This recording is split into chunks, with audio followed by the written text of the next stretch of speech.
Do it, Cade said finally. The ship hummed louder. Guns hidden under layers of dust emerged in the sand around its hull. Panels opened. Lights shifted from amber to red. Outside, the mercenary froze as the ground around him came alive. He turned to run, but it was too late. The ship fired once. The mercenary's body hit the sand with a lifeless thud. Smoke curled from the hole burned through his chest plate. Cade watched the feed in silence as the wind swept dust over the fallen figure. This wasn't what he came for. He hadn't planned on fighting anyone. But now the ship's defenses were online, and the desert was no longer silent. Threat neutralized, the ship confirmed. Scanning for others. No additional contacts within 5 kilometers. Cade leaned on the control panel, trying to breathe steady. His hands were shaking, not from fear, but from the realization of what he had just done. He gave an order, and the ship killed without hesitation. The chair behind him adjusted its height and alignment automatically. It was trying to make him comfortable. The ship treated him like a commander, and that meant it expected decisions, not doubt. He stared at the blinking panel and whispered, "How many weapons do you still have?" The ship answered immediately. 74% of artillery remains operational. Energy reserves at 61%. Drone deployment capacity at 38%. Capable of limited combat support. It was enough to start a war, or end one, and that scared him more than anything, because someone else would come looking. Someone stronger than a lone mercenary. He walked back to the central console and brought up the ship's registry. Its name glowed in faded gold across the interface, TSS Vindicator. Underneath it, rows of honors and battles scrolled like a forgotten legend. The Vindicator had once led an armada. It had defeated alien warlords, crushed rogue factions, and protected Earth's colonies. Then it vanished during the last Great Rebellion. Now it had returned, and it had chosen him. He sat in the command chair. It felt too big, too heavy. But the moment he leaned back, the interface adjusted, syncing with his vitals. The lights dimmed around him, casting red hues across the room. A hidden port beside him opened with a click. Inside sat a small cylindrical core, pulsing blue, humming with stored data. The ship's AI core. Its memory. Its mind. "Would you like to initiate full system integration?" the voice asked. Cade hesitated. That meant bonding with the ship, commanding it completely, accessing all its systems, controlling its full potential. "Yes," he said at last. The AI core lifted and floated toward him. Thin strands of light reached out and connected to the panel around him. He could feel the hum in his bones. The ship wasn't just awake now, it was aware. Suddenly, a wave of memories rushed into his mind. Not his memories, but Kale's. Battles fought in space. Lives lost. Orders given. He saw cities burning from orbit and heard the screams of civilians begging for help. And then he saw Kale locking the ship down, choosing exile over surrender. The connection faded. Cade opened his eyes, gasping. The ship had shared a fragment of its past. A warning. A burden. And now that burden was his. He stood slowly, forcing his legs to stop trembling. "Show me the mission logs," he said. Holograms flickered to life. Dozens of reports, old communiques, emergency calls from the Terran High Command. One stood out, labeled Priority 0. He opened it. A woman's face appeared, stern and tired. "Admiral Kale," she said. "By order of the Earth Council, the Vindicator is to remain hidden until a new threat emerges. You are to take no action unless Earth itself faces extinction." Cade stared at the message. It was over 500 years old. Earth had moved on, but now the Vindicator was awake. And the desert was no longer quiet.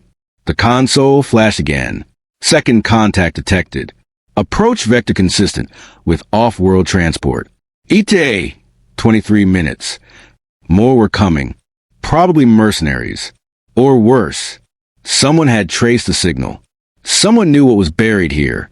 "Prepare defenses," Cade said without thinking. "Confirmed," the ship replied.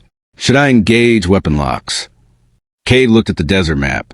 The incoming signal wasn't alone. 3 heat signatures followed it. A small convoy. Armed. "Yes," he said. and activate cloak. No one gets close without permission. The ship shimmered as its outline blurred and faded into the sand. Outside, the red desert looked empty once again, but death waited beneath it. The ship shimmered in the heat haze, completely hidden from view. Its massive body no longer cast a shadow. Only the soft glow beneath the sand gave the slightest trace that something powerful was waiting. Cade stood inside the control chamber, eyes fixed on the incoming convoy data. 3 vehicles, all armored, all approaching fast. The ship marked them with red circles, warning indicators growing brighter with every second. Estimated time to contact, 12 minutes. The ship's voice said, "Recommend preparing secondary turrets for full activation." "Do it," Cade replied, voice steady. He was no longer hesitating. The more he learned, the clearer his instincts became. This wasn't about survival anymore. This was about protection. He opened a secure feed and scanned the convoy's broadcast channels. Static filled most of the space. Then a voice broke through, guttural, harsh, speaking in a language Cade didn't recognize. The ship translated instantly. Object confirmed. Signal is real. Engage and retrieve. Destroy any resistance. They weren't just explorers. They were hunters. Mercenaries trained to take valuable relics by force. And they knew the ship wasn't empty. Cade paced across the bridge. His fingers tapped the railing as his mind raced through possible outcomes. They'd likely bring heavy weapons, plasma drills, maybe even orbital support. But they weren't ready for a Terran dreadnought. The Vindicator systems glowed softly in readiness. Old engines vibrated deep beneath the floor, awakening like a dragon long asleep. The AI whispered every movement, every scan, every shift in the sand outside. Suddenly, another alert sounded. Motion detected inside perimeter. One unit has separated from a main group. Cade switched views. One of the soldiers had broken formation. He was moving fast, weaving through the rocks. A scout or an infiltrator, probably sent ahead to disable systems or locate weak points. Tracking, the AI said. Permission to deploy recon drone. Granted, Cade answered. From a side bay, a small drone hissed into the air and shot toward the intruder. Its camera feed lit up the screen, showing the target's armor. Sleek, advanced, not pirate tech. Too smooth, too precise. Military grade. The ship confirmed. This unit does not match the rest. Possible elite operative. Cade's thoughts turned sharper. Someone had sent professionals. That meant someone powerful knew what the ship was. The silence of 5 centuries had been broken, and now the past was calling enemies back to life. He opened the broadcast channel. "Identify yourselves," he said calmly. "This zone is restricted. You are trespassing on ancient Terran military ground. Leave now." There was silence, then laughter, cold and mocking. A new voice responded. This one was clearer, more composed. "We know what you found, Kale. We know what you sit in. That ship belongs to the dead. And soon you will too." Cade's jaw clenched. "This ship is not yours," he said. "And neither is this desert." The line cut. No further words. Just movement. The vehicles accelerated. "Engaging cloak pulse field," the AI said. "Enemy units will experience directional interference and sense of disruption." The field activated. Outside, the intruder stumbled as his tracker glitched. One vehicle veered off course, sliding into a dune. Another slowed, confused by false readings. The Vindicator watched them with perfect clarity. "Recommend targeted disruption," the AI said. "Weaken them before they reach close combat range." Cade agreed. "Hit their engines. Don't kill them. Not yet." From beneath the sand, 2 turrets rose and fired. Bursts of blue light struck the rear axles of both leading transports. Tires exploded. Metal twisted. The vehicles crashed sideways into the dunes. The intruder activated a beacon. A bright red flare shot into the sky. He was signaling backup or calling a strike. Cade couldn't risk either. "Take the beacon out," he said. The drone fired once. The flare shattered midair. The red light vanished instantly. Signal lost. No alerts transmitted. Perimeter is stable, the ship confirmed. Cade exhaled. The sun was dipping now. Shadows stretched longer across the sands. But this fight was far from over. The Vindicator had only begun to wake. He stood alone in the bridge, watching the dust settle outside. He hadn't asked for this role. But the moment he touched the ship, everything changed. Now he wasn't just a scavenger. He was its commander. Nightfall dropped hard over the desert, casting long shadows and a chill across the sand. The silence returned, but it was different now. Not calm. Tense. Like the desert was holding its breath. Inside the Vindicator, Cade moved through the dim corridors. The lighting had shifted to deep blue, creating an atmosphere both peaceful and dangerous. The ship's systems buzzed low beneath his feet.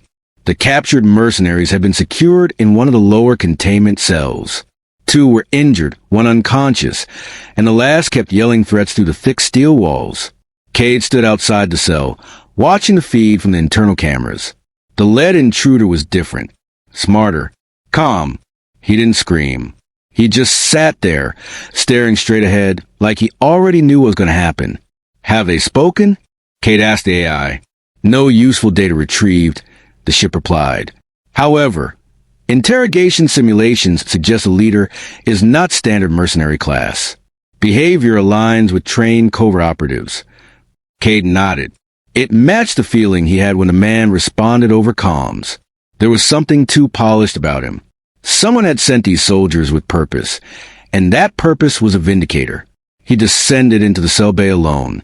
As the door opened, the operatives inside looked up. The lead one stood without hesitation. He had silver eyes, a scar down the side of his neck, and a uniform that wasn't pirate gear. You're not Kale, the man said quietly. Cade paused. You know him? I know of him, the man replied. Everyone does. The Admiral who vanished with the deadliest ship in Terran history. We were told he was a ghost. A warning. But now, you've made him real again. Cade stepped closer. You were after the ship, not just salvage. The man gave a small nod. We were tracking ancient Terran AI signatures.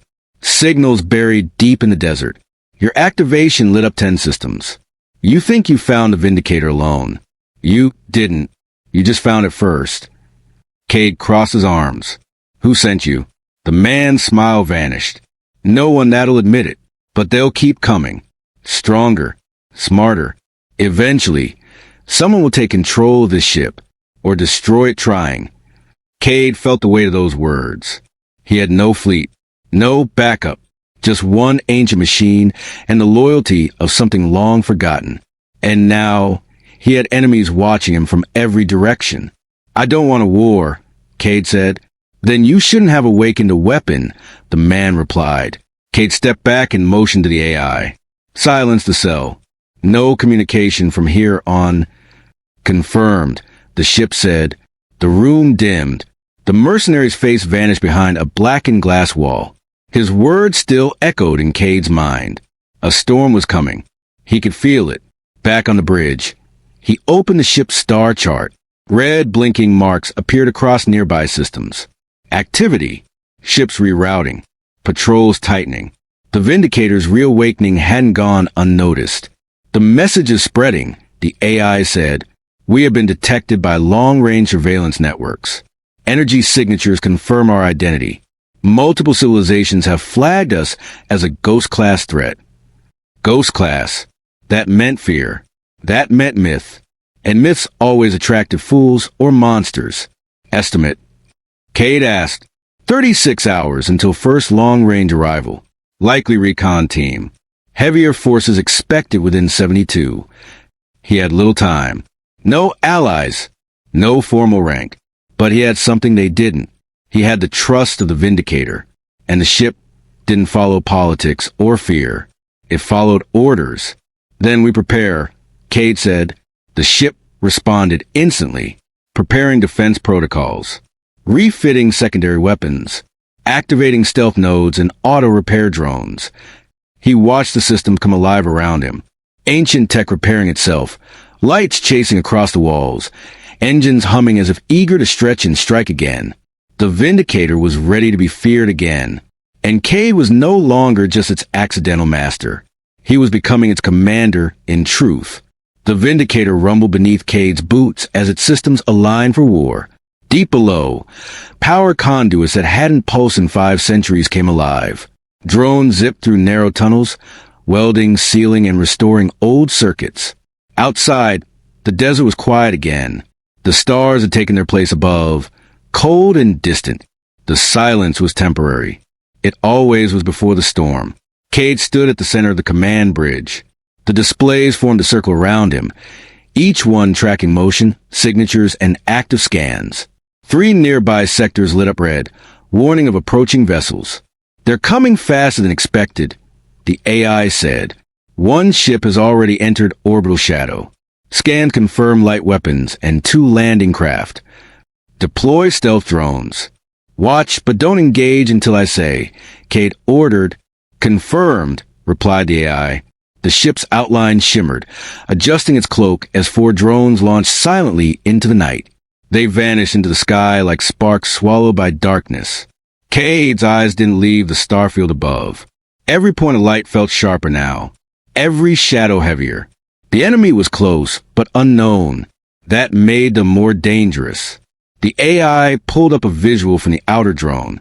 A sleek vessel hovered just above the desert, hidden from most scans. Its design was alien, not Terran, and its emblem, a silver eye surrounded by 3 broken circles, meant nothing to Cade. "They're not from any known faction," the AI noted. "Technology is advanced. Weapon pods detected. Energy-based rail emitters." "Do they know we're here?" Cade asked.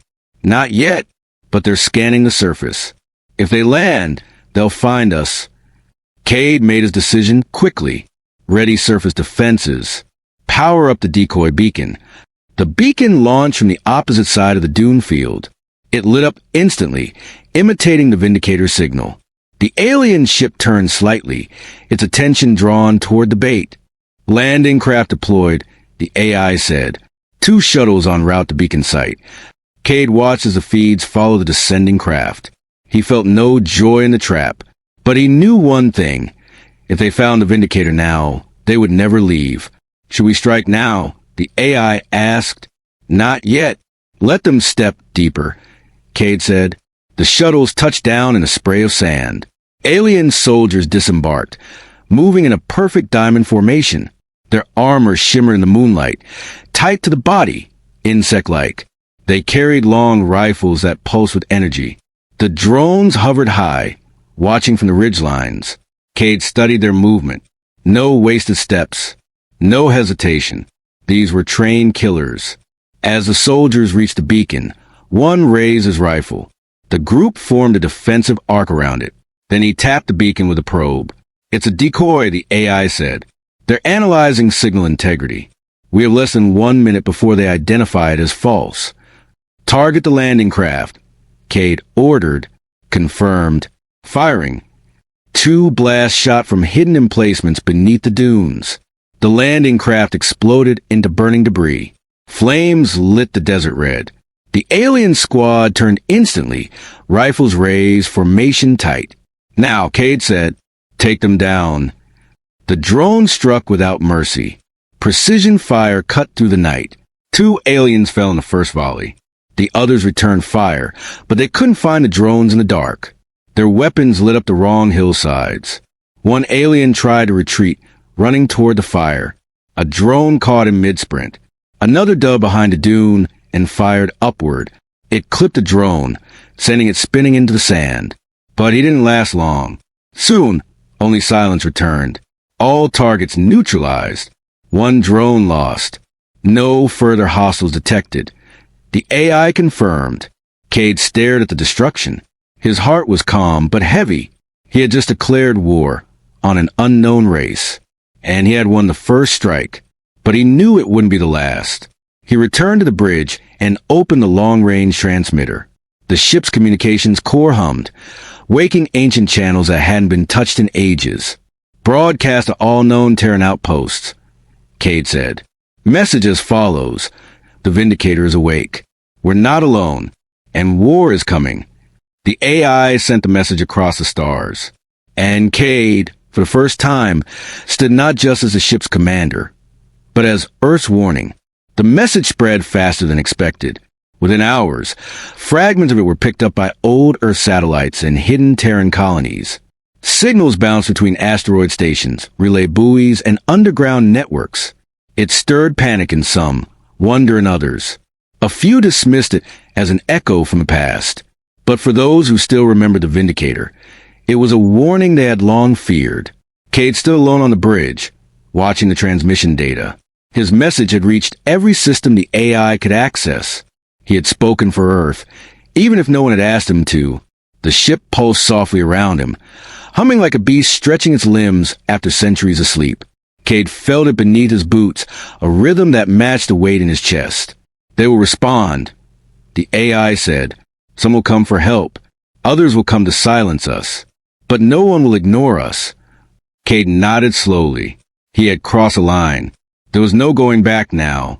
This wasn't just survival. It was history waking up. The ship's long-range scans lit up again. A new signature appeared. Big. Fast. It was different from the others. It wasn't hiding or sneaking. It was charging in head-on. Unidentified cruiser entering atmosphere. Design matches Terran pattern. Heavy class. Pre-collapse architecture. AI reported. Cade leaned forward. Terran? Affirmative. Core materials match Earth-registered alloys. This ship was built during the final days of the war. As the craft descended, a comm signal opened. The voice that came through was deep, old, and worn by time. Vindicator. This is Commander Rix of the Black Echo. Stand down your weapons. We are not your enemy. We are what remains of the Terran resistance. Cade glanced at the AI. Is it true? Cross-referencing vocal patterns. Commander Rix, confirmed. Last recorded alive 387 years ago. Cade replied, You're late. The voice chuckled, dry as dust. You're early. We weren't expecting you. We thought the Vindicator was gone forever. Cade opened a visual link. The man on screen wore patched armor and had steel-gray eyes. Behind him, his crew looked equally weathered. Their ship bore scars of long battles and hidden years. We've been hiding, Rick said, waiting for something to give us a chance. And now here you are, a ghost from the past with a ship built to fight gods. Cade frowned. Why didn't you respond before? Why wait? Because we lost, Rix answered. And in losing, we scattered. Some became pirates. Others sold out. We stayed quiet. The galaxy forgot Earth. And Earth forgot us. But now, Cade asked, now we fight again. If you'll have us. Cade didn't speak for a moment. Then he nodded. You're not the first to arrive. Others came with weapons. They always do, Rick said. But we're not them. We still carry the old flame.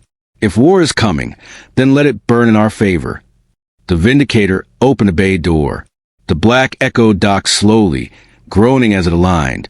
Dust shook from old steel. A long hallway sealed between both ships. The past met the present in that dark corridor. Cade walked to the bay alone. When the door opened, he faced a man who had once been a legend. Rix looked tired, but when their eyes met, something passed between them. Not just recognition. Purpose. You're not Kale, Rix said. No, Cade replied. But the ship thinks I'm close enough. Rix grinned. Good. Then maybe that means Kale did his job. He left it for someone who still gives a damn. Cade looked past him at the soldiers filing in. Old armor, mixed tech, patch gear. But their eyes held fire. The kind only defeat could forge. And the Vindicator welcomed them. The desert stretched for miles, dry and cracked beneath the heat of twin suns. Wind swept the red dust into slow-moving spirals that danced over forgotten bones and wreckage. Cade trudged forward, goggles shielding his eyes from the sting of sand. His water reserves blinked red on his wrist display. He had less than a day's worth left before dehydration would take him. He wasn't searching for treasure or fame. He was chasing a signal. A faint, looping distress code buried beneath centuries of interference. It pulsed once every few seconds like a heartbeat waiting to be answered. and it called out with one familiar line. "Good to serve you again, Admiral." Cade wasn't an admiral. He was just a scavenger with a knack for broken tech and a stubborn streak. But something about that voice pulled at him. It sounded old, metallic, and warm all at once. It wasn't robotic. It was loyal.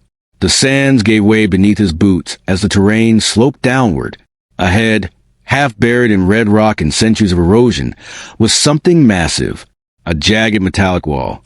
No, not a wall. Part of the ship's hull. A battleship long dead, forgotten by time and buried by the world. Cade's heart pounded as he approached. The vessel's outer shell was charred and cracked, but whole. No scavenger had stripped it. No salvage team had marked it. It was untouched, like a ghost waiting to wake up. His boots crunched over brittle stone as he stepped closer to what he now recognized as a side engine bay. A large round port glowed dimly at its center, flickering with orange embers. As he laid a hand on the hull, a jolt of static raced up his arm. His wrist display blinked, then shorted out. The glow from the ship pulsed once, then again, and then a voice, clear, calm, female, rumbled from deep within the metal. "Welcome back, Admiral Kale. Initiating wake protocol." Cade froze. That wasn't his name, but the ship didn't care. It had recognized his touch, his DNA, something deeper. And now it was powering up. A low hum started beneath the ground. Dust lifted in circular patterns as vents along the side began to open. Red lights flickered to life across the hull in symmetrical sequence. This wasn't just any ship. This was a war vessel from the old Terran fleets. The kind that vanished 500 years ago in the final days of the War of Collapse. Cade stepped back. His mind raced. If this was real, if this ship was what he thought it was, then it shouldn't exist. The last of the Terran dreadnoughts were lost. Not one had ever been recovered. The voice spoke again. "Combat systems offline. Core integrity at 48%. Awaiting command input from Admiral Kale." He didn't know what to say. He didn't know what he had awakened, but the ship was alive, and it believed he was its master. A sudden gust of wind tore across the desert, howling between the metal ridges and lifting a wave of dust. Cade turned his face away, but when he looked again, the ship's central eye, the round glowing port, was open. A single drone floated out, black, sleek, and silent. It hovered before him, scanned his face, and said, "Biometric variance within acceptable range. Welcome aboard, Admiral." Cade didn't run. He couldn't. Part of him was afraid, yes, but another part was rooted in place. Something ancient had stirred beneath his feet, something that had waited 5 centuries in the dark. The drone turned and drifted toward a hidden ramp as it opened with a hiss. The light inside glowed orange and soft, not threatening, inviting, like the belly of something that remembered warmth and purpose. Cade looked once at the empty horizon. No one was coming. No one had seen what he had found. The desert was silent again. And then he stepped forward. Cade stepped into the ship, and the door sealed behind him with a soft hiss. The air inside was dry, filtered, and oddly warm. Panels along the walls flickered to life, casting amber light across old metal and forgotten tech. The drone floated ahead of him, guiding him through a corridor lined with armored plating and sealed doors. Some surfaces bore scratches, and one section of wall had been melted by energy fire. This ship had seen war and survived it. As he walked, voices echoed faintly from the walls. Not human voices, but audio log, memories, fragment of orders and battle reports locked deep inside the ship system. They played in whispers, just loud enough to chill his spine. "Warning," said the ship's voice gently. "Stasis fields are no longer operational. Crew remains unrecovered. Estimated casualties, 98%. Cade felt a strange guilt rise in his throat. He wasn't the admiral the ship thought he was, but the loyalty in its voice made him hesitate to correct it. They reached what looked like a central command bridge. The door slid open with a heavy metallic sound. Inside, a long control panel stretched around a sunken command chair. The chair turned slowly to face him, as if expecting someone. He stepped toward it carefully. A flicker passed over the console, and suddenly, everything responded to his presence. Lights brightened. Holograms appeared, displaying sectors, war maps, old flags of Earth that had been forgotten for centuries. Awaiting combat review input, Admiral. The ship's voice said again, "Would you like to access mission logs?" He stared at the floating maps. They showed regions of space no longer claimed by any known power. Names he had only read in old war history files. Some had been erased completely from modern databases. He reached out and tapped one blinking icon. A projection filled the air. It showed the ship in battle, surrounded by enemy vessels. Its weapons fired in synchronized bursts, tearing through the enemy like a machine of vengeance. Then came the final moments. The ship disabled all systems and dropped into planetary orbit. It had hidden itself from the universe and waited, not for rescue, but for him. Final orders, the voice said. Admiral Kale initiated stasis lock. Mission was to remain dormant until command line was reestablished. Command line now restored. Cade turned away. He wasn't ready to accept this. The ship thought he was Kale, and it obeyed him without question. But what if someone else came? Someone with darker intentions? Someone who knew what this relic could do? He approached the control panel and whispered, "Why me?" The ship paused for a long moment. Then it answered, "Your DNA is a 92.6% match. Enough to trigger recognition protocols. But also, you responded to the signal. No one else did." He didn't know if that made him chosen or just lucky. Either way, he was now holding power that hadn't existed in the galaxy for centuries. Suddenly, a sharp tone blared from the console. Incoming surface contact. Life form detected. Movement pattern. Hostile. Cade stiffened. The desert had been empty. No signals. No camps. But now the ship had found something, and it was moving toward them fast. He activated the external feed. The view outside showed dust rising in the distance. A figure moved through the storm. Armored. Armed. Not human. Unknown species. Energy signature matches known pirate-class mercenaries. Probability of threat. High. Cade clenched his jaw. He had come here alone. But he was no longer defenseless. He had a ship. A warship. A voice that listened only to him. "Should I activate defense systems, Admiral?" The ship asked. He stared at the screen. The intruder was closer now. He could see the shape of its weapon. Its helmet glinted in the sunlight. It wasn't here by accident. It had tracked the signal too.